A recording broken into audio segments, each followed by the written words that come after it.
What's up? What is up, everybody? Welcome to another edition of the Breakdown. Definitely follow me on Twitter.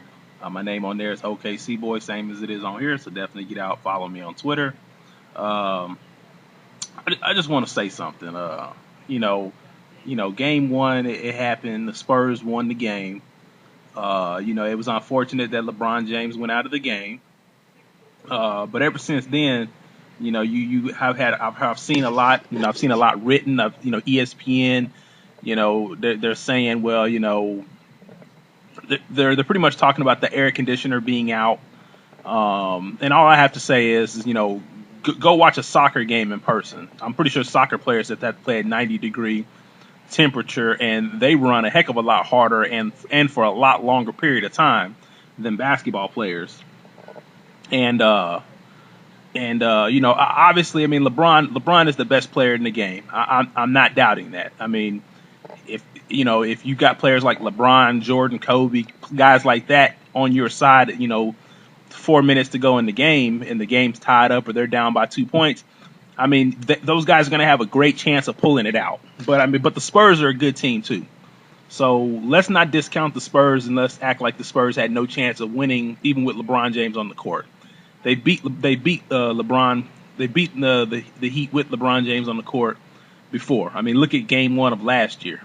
Similar situation. The Heat was up, but Spurs pulled it out in the end. So all I have to say is that the Miami Heat, they have the most. They make the most excuses out of any fans that I know. I mean, the OKC Thunder fans is bad, but the main reason why the OKC Thunder fans is bad is because they act entitled, and Oklahoma City Thunder fans they say a lot of things that don't make a lot of sense.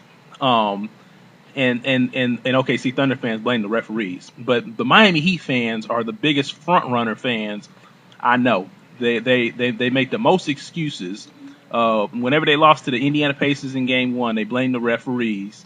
But the Miami Heat are notorious for outshooting the other team in free throws 2-1.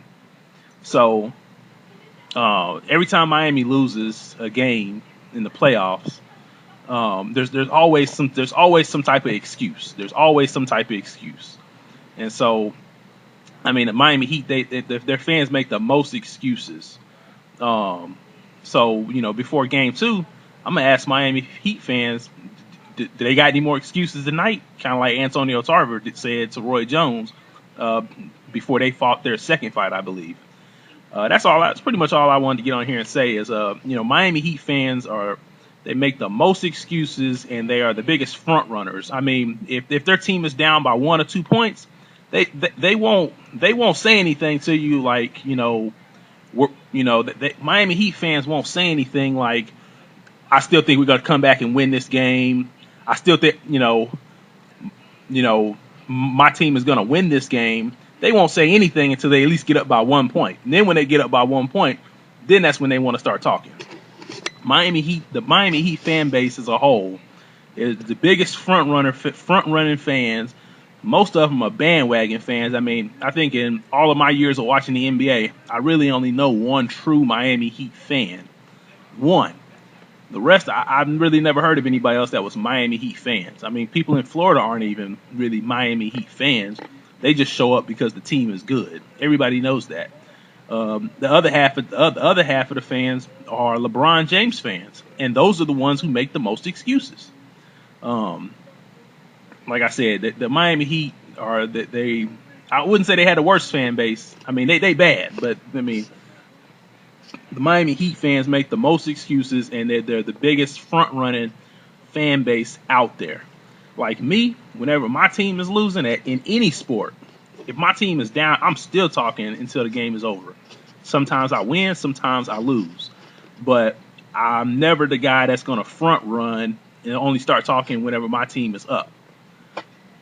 Miami Heat fans, whenever their team lose, you can't even catch them. Like you can't even catch them. They won't like for instance, whenever my teams lose, and this is just me, just to give you an example. Whenever my teams lose, I can face the Heat, and I can pretty much face the music whenever my teams lose.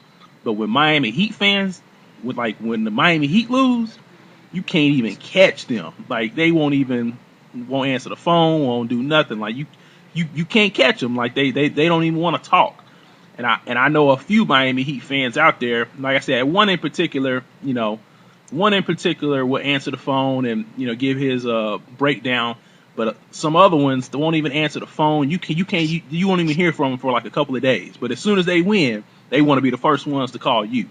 So, like I said, Miami Heat fans they're just a bunch of front runners making a lot of excuses from what I see out on Twitter and ESPN. And ESPN itself is even making excuses for the Miami Heat. So let's just stop with all the excuses. It is what it is. Come back. The series isn't over yet. Come back and do something about it in game 2. I'm out.